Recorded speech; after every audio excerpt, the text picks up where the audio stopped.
أعوذ بالله من الشيطان الرجيم. بسم الله الرحمن الرحيم.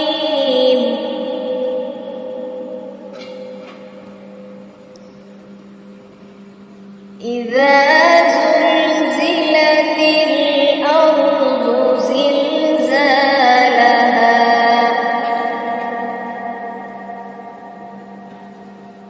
وأخرجت الأرض أثقالها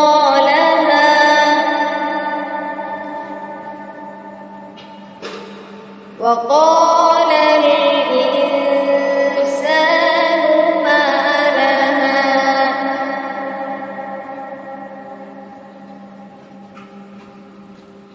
إذا زلزلت الأرض زلزالها وأخرجت الأرض أثقالها وقال الإنسان ما لها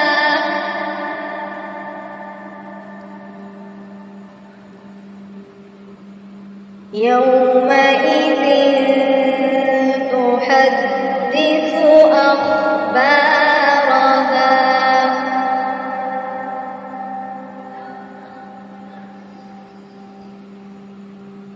بأن ربك أوحى لها يومئذ يصدر الناس أشتاتا ليروا أعمالهم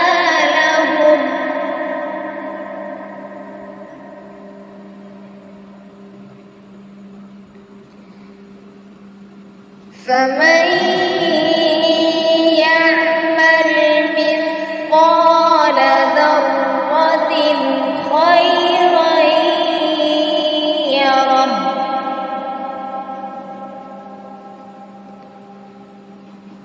ومن يعمل مثقال ذرة شرا يره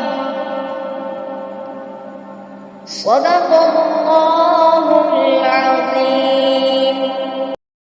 मेहरबान निहायत रहम वाला है। जब जमीन भौचाल से हिला दी जाएगी और जमीन अपने अंदर के बोझ निकाल डालेगी और इंसान कहेगा कि इसको क्या हुआ है, उस रोज वो अपने हालात बयान कर देगी, क्योंकि तुम्हारे परवरदिगार ने उसको हुक्म भेजा होगा। उस दिन लोग गिरोह गिरोह होकर आएंगे ताकि उनको उनके आमाल दिखा दिए जाएं। तो जिसने जर्रा भर नेकी की होगी वो उसको देख लेगा और जिसने जर्रा भर बुराई की होगी वो उसे देख लेगा।